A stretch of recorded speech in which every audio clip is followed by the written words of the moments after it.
The weather system previously known as Tropical Storm Harvey has begun to reorganize over the Gulf of Mexico and is expected to slam into Texas's coast Friday, unloading dangerous amounts of rain.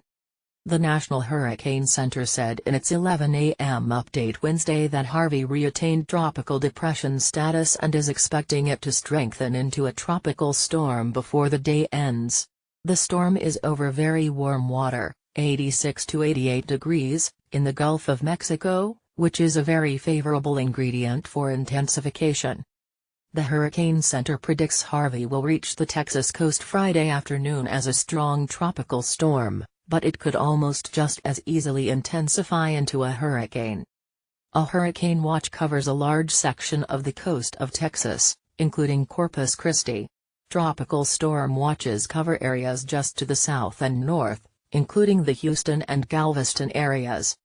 On Wednesday morning, the storm was about 400 miles southeast of the Texas-Mexico border, moving to the northwest at 9 miles per hour. By far, the hazard of greatest concern with this system is its rainfall. While the center of the storm is expected to reach the coast Friday afternoon, heavy rain is likely to begin in the morning. Because of weak atmospheric steering currents, computer models indicate Harvey will stall over the Texas-Louisiana area through most of the weekend, at least, dispensing potentially incredible amounts of rain. Harvey is expected to produce total rain accumulations of 10 to 15 inches with isolated maximum amounts of 20 inches over the middle and upper Texas coast and southwest Louisiana through next Tuesday, the Hurricane Center said. Some computer model forecasts suggest the storm could linger over Texas through the early next week, producing astronomical rainfall amounts between 30 and 50 inches in areas. Experience suggests this kind of forecast may be somewhat overdone and all models do not predict such an extreme scenario, but all available information points to a very serious, if not historic, rainfall event.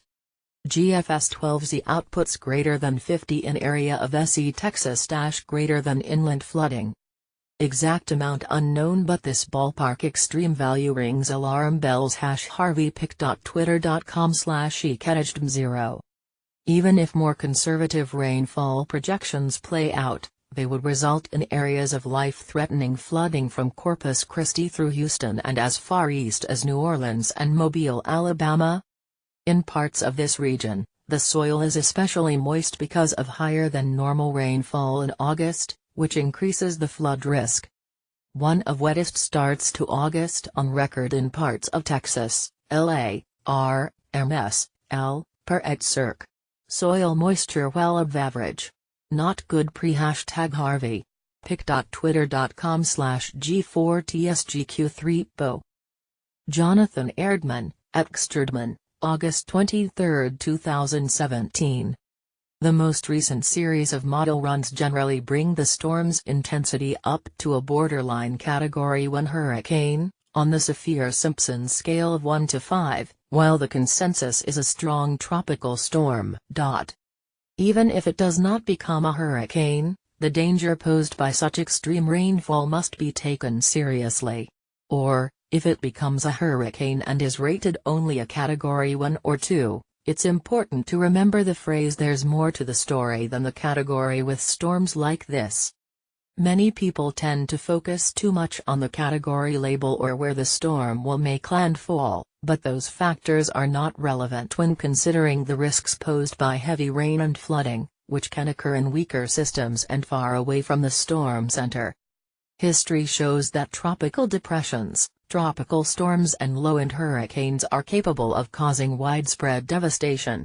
Recall Agnes in 1972, Allison in 2001, and Irene in 2011, for example. Because of Harvey's potential, and the short amount of time before it makes landfall, NOAA, NASA and the Air Force are flying aircraft into and around the system Wednesday to get a better handle on its intensity, structure and environment. Data collected will go to forecasters and be fed into computer models. While the hazard of greatest concern is rainfall, the storm may produce a dangerous storm surge, or rise in ocean water near the coast when it comes ashore, which would flood normally dry land. The Hurricane Center has issued a storm surge watch along a large section of the Texas coast, including Houston and Galveston, for the potential rise in water of 4 to 6 feet above the ground, if the storm arrives at high tide. At NWS has issued its first ever operational storm surge watch, in effect for portions of the Texas coast. #Harvey_t.co/esnsinopik.twitter.com/xpcam8raw. Finally, strong tropical storm force winds are likely when the storm makes landfall, and hurricane force winds are possible, raising the specter of downed trees, building damage and power outages. Beyond the weekend into next week, computer models forecast the remnants of Harvey to track across the southeast and possibly toward the mid-Atlantic, expanding the area that may be affected by its heavy raw,